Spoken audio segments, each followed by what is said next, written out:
অবশেষে আওয়ামী লীগের নিষেধাজ্ঞা নিয়ে দিল্লি থেকে সরাসরি ভাষণ দিলেন শেখ হাসিনা। একে একে মারা যাচ্ছে জুলাই যোদ্ধারা, ভারতের চাপের মুখে তারেক রহমান, ফেঁসে গেল জামায়াত ইসলাম। আমাদের অনেকেই ঘাবড়ে গেছে যে আওয়ামী লীগ নিষিদ্ধ। কিসের আওয়ামী লীগ নিষিদ্ধ? আওয়ামী লীগ নিষিদ্ধ বলে যারা ঘোষণা দেয়, আবার আইনও করে। দিন আসবে আওয়ামী লীগ নিষিদ্ধ হবে না, তবে এই আইনটা থাকবে যাতে যারা আজকে করেছে তাদের উপর এটা প্রয়োগ করা যায়। শেখ হাসিনাকে উৎখাতের অভিশাপ কি তবে পিছু ছাড়ছে না? 23 দিনে 18 শিক্ষার্থীর মৃত্যু, এ কি শুধু দুর্ঘটনা নাকি প্রকৃতির নির্মম প্রতিশোধ? জুলাই বিপ্লবে নায়কদের লাশের মিছিল, বঙ্গবন্ধুকে অপমানের ফল কি তবে হাতে নাতে? আওয়ামী লীগ দল হিসাবে নিষিদ্ধ হলে জামাতি ইসলামও নিষিদ্ধ হবে। জামাতি ইসলাম যে কোনো সময় নিষিদ্ধ হতে পারে, যে কোনো সময়, এবং আইনগত দিক দিয়ে নিষিদ্ধ হবে। নোয়াখালীতে ছাত্রলীগ বিক্ষোভ মিছিল করেছে। সেইটা কবে করেছে? যখন আমাদের কি মহান জাতীয় সংসদে বিল পাশ হইলো, আওয়ামী লীগের নিষেধাজ্ঞা, সেটা আইন হয়ে গেল, সেইটা উপেক্ষা করে তারা মিছিল করছে, রীতিমতো রাজপথ কাঁপানো তারা মিছিল করছে। দর্শক, নতুন একটা নিউজ আপনাকে স্বাগতম। প্রিয় দর্শক, বাংলাদেশের যে বর্তমান রাজনৈতিক প্রেক্ষাপট এবং যে পরিস্থিতির সৃষ্টি হয়েছে তারই আলোকে আপনাদের সামনে কয়েকটা গুরুত্বপূর্ণ খবর নিয়ে হাজির হয়েছি, যার কিছুটা অংশবিশেষ ইতিমধ্যেই ভিডিওর শুরুতেই দেখেছেন। তো দর্শক, ভিডিওর শুরুটা দেখেই কিন্তু বুঝতে পেরেছেন যে আজকের নিউজটা ঠিক কতটা গুরুত্বপূর্ণ এবং ঠিক কোন বিষয়টাকে ইঙ্গিত করছে। তাই বলবো, যারা ভিডিওটি অন করেছেন না টেনে সম্পূর্ণ নিউজটি মনোযোগ সহকারে দেখতে থাকুন, তাহলে আজকের মূল বিষয়টা বুঝতে পারবেন। তো দর্শক, আর দেরি না করে চলুন দেখে আসবো আজকে সেই কাঙ্ক্ষিত ভিডিওগুলো। তবে তার আগে বলবো, যারা এখনো চ্যানেলটি সাবস্ক্রাইব করেননি অবশ্যই চ্যানেলটি সাবস্ক্রাইব করে পাশে থাকা বেল আইকনটি ক্লিক করে দিন। আর যারা ইতিমধ্যেই চ্যানেলটি সাবস্ক্রাইব করে রেখেছেন তাদেরকে অসংখ্য ধন্যবাদ। তো চলুন দর্শক, ভিডিওটিতে একটি লাইক দিয়ে আমরা ধারাবাহিকভাবে সবগুলো ভিডিওর আলোচনা দেখে আসি। আওয়ামী লীগকে নিষিদ্ধ করেছে, আওয়ামী লীগ নিষিদ্ধ করা যায় না। আওয়ামী লীগ নিষিদ্ধ করবার অবৈধ ক্ষমতা দখলকারীর হাতে গড়ে তোলা যেসব রাজনৈতিক দল, তাদের কোনো অধিকার নাই। আমি এই কথাটাই আগে বলে নিতে চাই। আমাদের অনেকেই ঘাবড়ে গেছে যে আওয়ামী লীগ নিষিদ্ধ। কিসের আওয়ামী লীগ নিষিদ্ধ? আওয়ামী লীগ আছে, আওয়ামী লীগ থাকবে। আওয়ামী লীগ জনগণের পাশে ছিল, জনগণের পাশে আছে। এই আওয়ামী লীগই পারবে বাংলাদেশের সব সমস্যার সমাধান করতে। আওয়ামী লীগই পারবে মানুষের জীবনে শান্তি, নিরাপত্তা এনে দিতে, যেটা আজকে মানুষের মাঝে নেই। এই আওয়ামী লীগই পারবে দুঃখী মানুষের মুখে হাসি ফুটাতে। এখানে দিনমজুর, রিকশাওয়ালা, খেটে খাওয়া মানুষ, ছোটখাটো ব্যবসায়ী, এমনকি বড়, বড় ব্যবসায়ী থেকে শুরু করে চাকরিজীবী, আজকে সেনাবাহিনী, তাদের অফিসারদের গ্রেপ্তার করা হচ্ছে, তাদের উপরে টর্চার করা হচ্ছে। কি অপরাধ? আমরা তো করি নাই। আমি তো ক্ষমতায় এসে, ঠিক আছে, 111 এ তারা যা করেছে আমরা প্রতিশোধ নিতে যাইনি। আওয়ামী লীগ প্রতিশোধ নিতে যায় নাই। কিন্তু আজকে ইনুস যেমন সব হত্যা করে শেষ করে দিয়ে গেছে, তারেক এসে প্রতিশোধ নিচ্ছে। সেনাবাহিনীর অফিসারদেরকে হত্যা করে তাদের উপরে জুলুম, অত্যাচার, নির্যাতন। পুলিশের অফিসারদের নির্যাতন। আজকে পুলিশ হত্যার বিচার হবে না। এটা কথা বলে কিভাবে?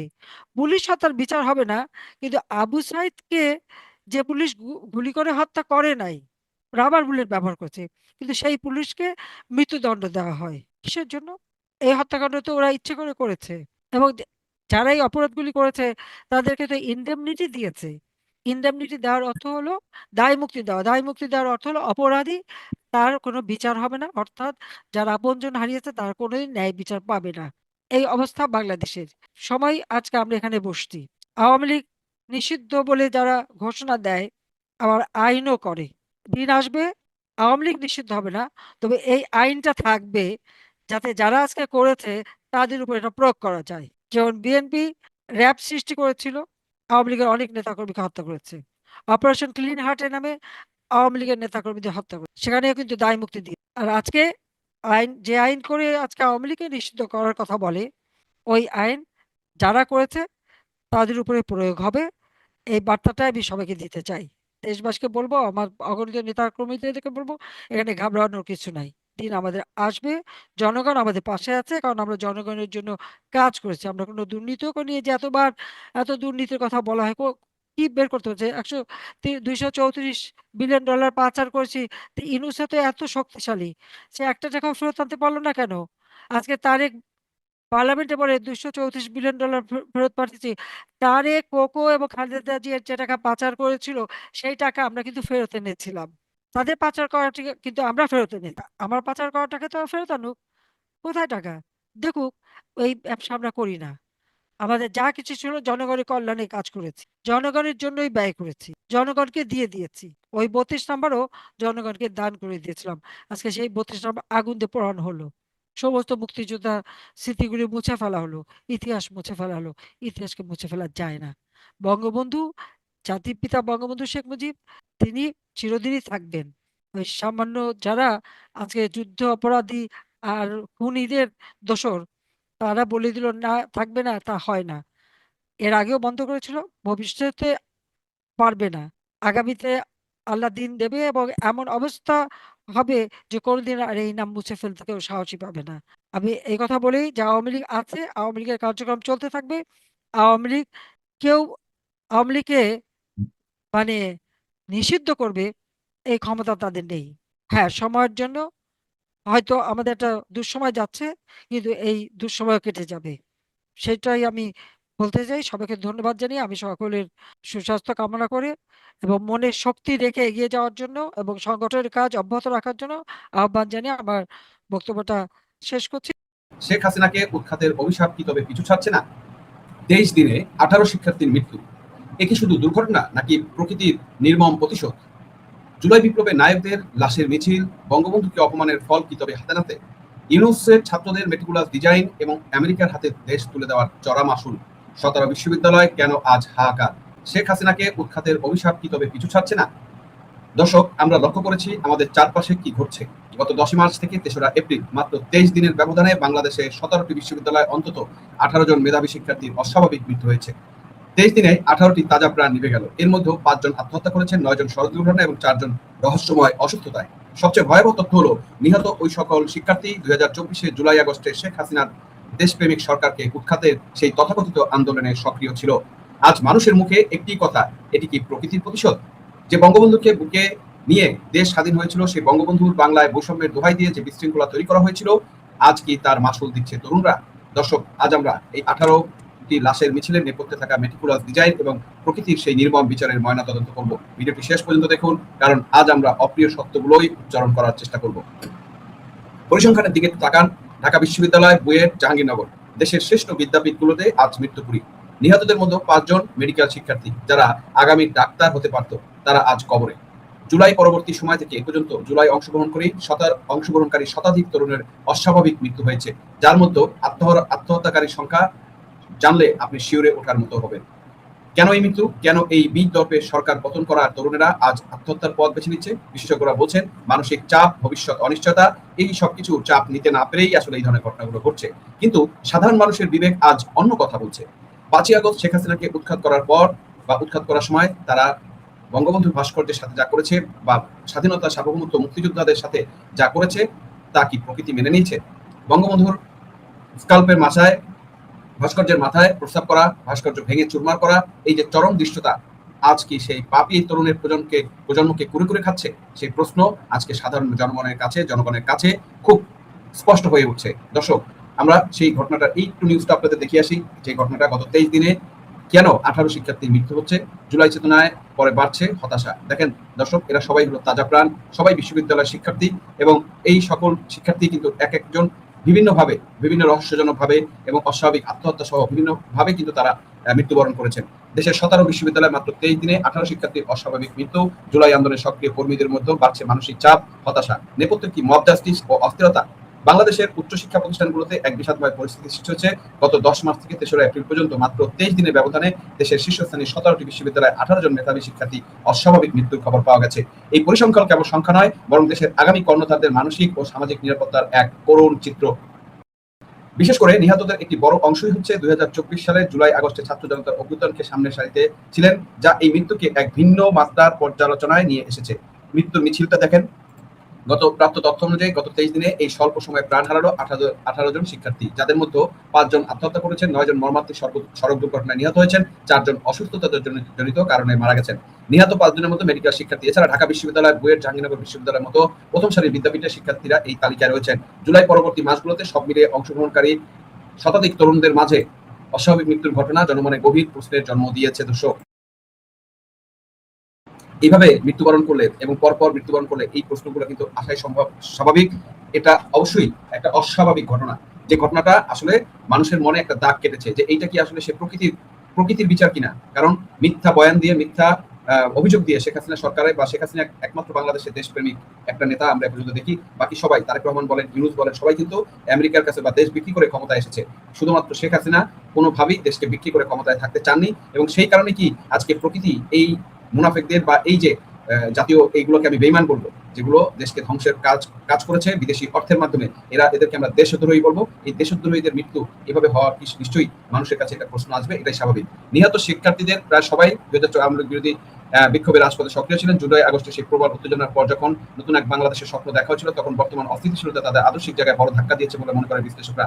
সহপাঠী স্বজনদের ভাষ্যমতে আগস্ট পরবর্তী সময় দেশ জুড়ে বাড়তে থাকা মব জাস্টিস, মব সন্ত্রাস, যত্রতত্র চাঁদাবাজি এবং প্রশাসনিক স্থবিরতা অনেক শিক্ষার্থীকে মানসিকভাবে বিপর্যস্ত করে তুলেছে। তারা যে পরিবর্তনের জন্য লড়াই করেছেন, বাস্তবতার সাথে তার বৈপরীত্য দেখে অনেকেই অপরাধ বোধে গিলটি ট্র্যাপে পড়েছেন বা ভুগছেন। দেখেন, সবাই যারা আসলে মানুষ তারা কিন্তু গিলটিতে এখন ভুগতেছে। আমরা অনেকেই দেখেছি যে তখনকার সময় আওয়ামী লীগের বিরুদ্ধে করছে, শেখ হাসিনার বিরুদ্ধে করছে, কিন্তু পরবর্তী তারা কিন্তু ভুল বুঝতে পারে ক্ষমাও চেয়েছেন। বিশেষজ্ঞদের চোখে আদর্শিক হোঁচট এবং ভবিষ্যতের অনিশ্চয়তা। মানসিক স্বাস্থ্য বিশেষজ্ঞ ডক্টর আনামা কুরাইশ এই পরিস্থিতিকে অত্যন্ত জটিল হিসেবে দেখছেন। তার মতে জুলাই বিক্ষোভে তরুণদের মধ্যে যে প্রবল রোমাঞ্চ ও প্রত্যাশিত ছিল, তা বিপ্লব পরবর্তী সময় প্রত্যাশিত স্থিতিশীলতা না পাওয়ায় হোঁচট খেয়েছে। ক্যাম্পাসগুলোতে স্বাভাবিক একাডেমিক পরিবেশ ফিরে না আসা, রাজনৈতিক অস্থিরতা তাদের ভবিষ্যৎকে অনিশ্চিত করে তুলেছে। এই পোস্ট বিপ্লব শূন্যতা এবং পোস্ট রেভলিউশনারি ভয়ের থেকেই জন্ম নিয়েছে গভীর ডিপ্রেশন, মব সন্ত্রাস এবং সামাজিক অস্থিরতার নেতিবাচক ভূমিকা। জুলাই পরবর্তী সময় শিক্ষার্থীদের একটি অংশ রাজপথে বিভিন্ন দাবি নিয়ে সরব থাকলেও অন্য অংশটি ক্যাম্পাসে মব কালচার এবং সামাজিক বিচারহীনতার মুষ্টি পড়েছেন। অনেকে ব্যক্তিগত পর্যায়ে সামাজিক চাপের মুখোমুখি হয়েছেন। আচল ফাউন্ডেশনের মতো মানসিক স্বাস্থ্য সংস্থাগুলো তথ্য দিচ্ছে, বিশ্ববিদ্যালয়ের শিক্ষার্থীদের মধ্যে আত্মহত্যার প্রবণতা বর্তমানে যে কোনো সময়ের চেয়ে বেশি। এর পিছনে কেবল ব্যক্তিগত সমস্যা নয়, বরং সামগ্রিক রাজনৈতিক পরিবেশ, জুলাই চেতনার কাঙ্ক্ষিত প্রতিফলন না থাকাও বড় কারণ। শিক্ষা সংশ্লিষ্টদের দাবি, প্রয়োজন প্রাতিষ্ঠানিক সহমর্মিতা। এই অস্বাভাবিক মৃত্যু রোধে বিশ্ববিদ্যালয় প্রশাসন এবং সরকারের পক্ষ থেকে কার্যকর পদক্ষেপ নেওয়া উচিত, তার দাবি উঠেছে। অভিভাবকরা মনে করছেন প্রতিটি ক্যাম্পাসে অবিলম্বে পেশাদার কাউন্সিলিং সেন্টার জোরদার করা দরকার।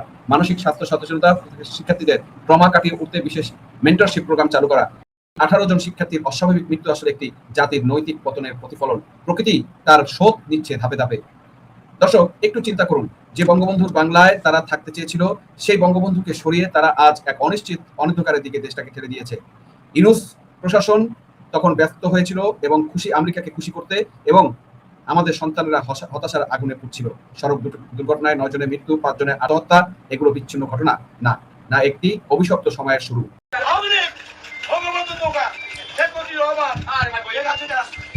মুরব্বি চাচার মুভমেন্ট দেখলেন, কিভাবে লাফিয়ে উঠলেন। শরীরের যে গঠন, শারীরিক যে অবস্থা, সেইটা দেখে মনে হয় না যে চাচার শরীরে শক্তি আছে।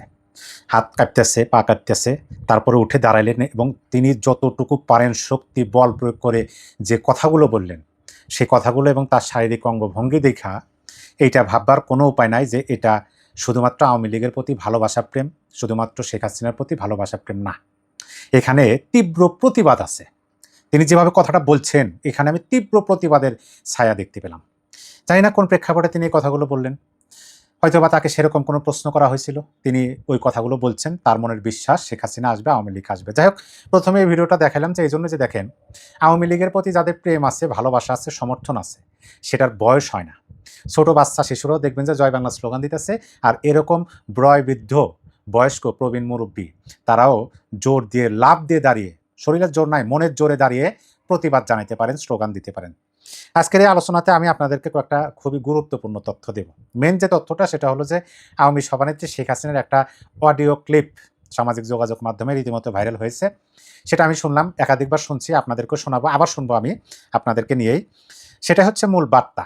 তার আগে আপনাদেরকে আরও কিছু ছোট ছোট বার্তা আছে। আমার কাছে অনেকগুলো প্রশ্ন এসে হাজির হয়েছে, এই প্রশ্নের উত্তরগুলো মানুষ জানতে চায়। তার মধ্যে বাছাই করা 2টা প্রশ্ন আপনাদের সামনে আমি উপস্থাপন করব, এবং আমি আশা করি যে এই আলোচনাটি, যেমন ধরেন আওয়ামী সভানেত্রী পুত্র সজীবদের জয়ের একটা বক্তব্য আপনাদের শোনাবো, সভানেত্রীর একটা বক্তব্য শোনাবো, যার কারণে এই প্রশ্ন 2টা প্রথমে আপনাদের সামনে আমি উপস্থাপন করি। যেমন ধরেন এমডি রাকিবুল ইসলাম, তিনি একটা প্রশ্ন করছেন, একটা না একাধিক প্রশ্ন, কয়েকটা লাইন তিনি লিখছেন। জীবনে এই দলটির কোনো পর্যায়ের নেতাদের কাছে কোনো কাজের জন্য যায়নি। এই দলটি বলতে আওয়ামী লীগের। এই যে প্রশ্ন, এই প্রশ্নটা কিন্তু বা এই কথাগুলো কিন্তু আওয়ামী লীগ নিষেধাজ্ঞার ইতিহাসে যে প্যারাডক্স শিরোনামে একটা নিউজ আছে, সেই নিউজের কমেন্ট বক্স, সেখানে লিখছেন রাকিবুল, জীবনে এই দলটির কোনো পর্যায়ের নেতাদের কাছে, অর্থাৎ আওয়ামী লীগের কোনো পর্যায়ের নেতাদের কাছে কোনো কাজের জন্য যায়নি, তবুও জানি না কেন জানি মায়া লাগছে। আমাদের বিকল্প বেছে নেওয়ার অধিকার হরণ করেছে সরকার, হয়তো এ কারণে, নয়তো নিষিদ্ধ জিনিসের প্রতি আকর্ষণে। যাই হোক, জনগণের জন্য পরিশুদ্ধ হয়ে ফিরে আসুক স্বাধীনতা যুদ্ধের নেতৃত্ব দানকারী দলটি, এই কামনা করি। এই মন্তব্যটা তিনি করছেন। আমি মনে করি যে এই রাকিবুল ইসলামের এই মন্তব্যটা তার মতো হাজার লাখ কোটি মানুষের মন্তব্য। একটা প্রশ্ন এখন আপনাদের সামনে উপস্থাপন করে। তৌহিদ কিবরিয়া তিনি প্রশ্ন করছেন, আওয়ামী লীগ নিষিদ্ধ হলে সত্যি কি দেশের জনগণের লাভ হবে? মানে কয়েকটা প্রশ্ন, তো প্রথম প্রশ্ন এটা। এই প্রশ্নের উত্তর হলো যে বিগত ইউনূস সরকারের শাসনামল দেখলে খুব ভালোভাবে বোঝা যায় যে আওয়ামী লীগকে নিষিদ্ধ করলে জনগণের কতটুকু লাভ হয়। তারপর আবার লিখছেন কিভাবে একটি দল যারা এই দেশকে চায়নি তাদের দ্বারা যদি দেশের লাভ হয়, সেক্ষেত্রে আওয়ামী লীগ আর কি ক্ষতি করতে পারে? একেবারে যথার্থ প্রশ্ন, সঠিক প্রশ্ন। যে একটি দল, যে দল এই দেশের স্বাধীনতায় চায়নি, সেই দল যদি বলতে পারে যে আমরা এই দেশের মঙ্গল করব, বা সেই দল দ্বারা যদি এই দেশের উন্নতির কোনো আশা করা যায়, তাহলে আওয়ামী লীগ আর কি ক্ষতি করতে পারে? কঠিন প্রশ্ন। যাই হোক, আমি আপনাদেরকে তথ্য দিই। যেমন ধরেন গাজীপুর এবং নোয়াখালীতে ছাত্রলীগ বিক্ষোভ মিছিল করেছে। সেইটা কবে করেছে? যখন আমাদের মহান জাতীয় সংসদে বিল পাশ হইলো, আওয়ামী লীগের নিষেধাজ্ঞা সেটা আইন হয়ে গেল, সেইটা উপেক্ষা করে তারা মিছিল করছে, রীতিমতো রাজপথ কাঁপানো তারা মিছিল করছে। সেদিকে পরে যায়। আমি আওয়ামী সভানেত্রী পুত্র সজীবদের জয় তিনি কিছু কথা লিখছেন, সেটাতে আসি। তিনি লিখছেন, কোনো একটি পলিটিক্যাল পার্টি তার কার্যক্রম করবে কি করবে না, সেটা কোনো এক্সিকিউটিভ অর্ডার বা আইন দিয়ে নির্ধারণ করা ঠিক না। জনগণ যদি ভোটের মাধ্যমে কোনো দলকে প্রত্যাখ্যান করে, তাহলে প্রত্যাখ্যান হয়ে যাবে। আর রাজনৈতিক কর্মকাণ্ড থেকে বাদ দেওয়া বা বিরত রাখা কোনো গণতান্ত্রিক প্রক্রিয়া নয়। এটা কোনো গণতান্ত্রিক ভাবাপন্ন মানুষের কাজ নয়। আমাদের সংবিধানে যে ধারা আছে, right two association, form political party, express political views, এসবের সাথে একদমই সাংঘর্ষিক। মানে জনাব সজীবদের জয় তিনি আইন এই বিষয়গুলো সম্পর্কে একটু সচেতন করলেন, সাবধান করলেন যে আপনারা যে কাজগুলো করতেছেন, এই কাজগুলো তো প্রকৃতপক্ষে আমাদের সংবিধানের সাংঘর্ষিক। আচ্ছা, মিলাইতে থাকেন, শুনতে থাকেন। এখন আমরা এক কাজ করি, সেটা হলো যে আওয়ামী সভানেত্রীর একটা বক্তব্য আমরা শুনি। এই আওয়ামী লীগকে যে নিষেধাজ্ঞা দেওয়া হয়েছে, সেই নিষেধাজ্ঞার পরিপ্রেক্ষিতে আওয়ামী সভানেত্রীর একটা বক্তব্য সামাজিক যোগাযোগ মাধ্যমে ব্যাপকভাবে ভাইরাল হয়েছে। ভাইরাল মানে তো বুঝতে পারতেছেন, দেশের জনগণ লুফে নিছে, এমন পছন্দ করছে তারা, যে তারা ওই ঘটনাগুলো বোধহয় এখনই চাইতেছে। দেখেন, আগে আলোচনা আছে, আলোচনা করবো। আগে আওয়ামী সভানেত্রীর সেই বক্তব্যটা আপনাদেরকে শোনাই। দেখেন, আওয়ামী লীগ নিষিদ্ধ বলে যারা ঘোষণা দেয়, আবার আইনও করে, দিন আসবে আওয়ামী লীগ নিষিদ্ধ হবে না, তবে এই আইনটা থাকবে যাতে যারা আজকে করেছে তাদের উপর এটা প্রয়োগ করা যায়। যেমন বিএনপি র্যাব সৃষ্টি করেছিল, আওয়ামী লীগের অনেক নেতাকর্মীকে হত্যা করেছে। অপারেশন ক্লিন হার্টের নামে আওয়ামী লীগের নেতাকর্মীদের হত্যা করেছে, সেখানে কিন্তু দায় মুক্তি দিয়েছিল। আর আজকে আইন, যে আইন করে আজকে আওয়ামী লীগকে নিষিদ্ধ করার কথা বলে, ওই আইন যারা করেছে তাদের উপরে প্রয়োগ হবে। এই বার্তাটা আমি সবাইকে দিতে চাই, দেশবাসীকে বলবো, আমার আওয়ামী লীগের নেতাকর্মীদেরকে বলবো, এখানে ঘাবড়ানোর কিছু নাই, দিন আমাদের আসবে, এগুলো নিয়ে ঘাবড়ানোর কিছু নাই। আপনাদেরকে তথ্যটা দিই। এই ভিডিওটা শেয়ার করেছেন তার নাম হলেন Golam Rabbani, founder of the social business corporation of TPB, formal general secretary of the Dhaka university general student union DUCSU, formal general secretary of Bangladesh student league BSL, অর্থাৎ বাংলাদেশ ছাত্রলীগের জেনারেল সেক্রেটারি, সাবেক জেনারেল সেক্রেটারি বা বর্তমানে। আচ্ছা, যাই হোক, তিনি এই ভিডিওটা শেয়ার করছেন, আওয়ামী সভানেত্রীর অডিও ক্লিপটা শেয়ার করছেন। তিনি এখানে লিখছেন, দিন আসবে আওয়ামী লীগ নিষিদ্ধ হবে না, তবে আওয়ামী লীগ নিষিদ্ধ বলে যারা ঘোষণা দেয়, আর আওয়ামী লীগ দিন আসবে আওয়ামী লীগ নিষিদ্ধ হবে না, তবে আওয়ামী লীগ নিষিদ্ধ বলে যারা ঘোষণা দেয় আর আইনও করে, এই আইনটা থাকবে যাতে তাদের উপর এটা প্রয়োগ করা যায়। এই কথাটা তিনি ক্যাপশনে লিখছেন। আওয়ামী সভানেত্রী যে কথাগুলো বলছেন, তিনি ক্যাপশনে এই কথাগুলোই লিখছেন। প্রিয় দর্শক, আমি আশা করছি সবগুলো ভিডিওই আপনি মনোযোগ সহকারে দেখেছেন। সেই সাথে দর্শক, এই ভিডিওগুলো সম্পর্কিত যদি কোনো তথ্য বা মতামত থাকে, তাহলে তো অবশ্যই কমেন্ট করে জানিয়ে দিন। এতক্ষণ সাথে থাকার জন্য ধন্যবাদ।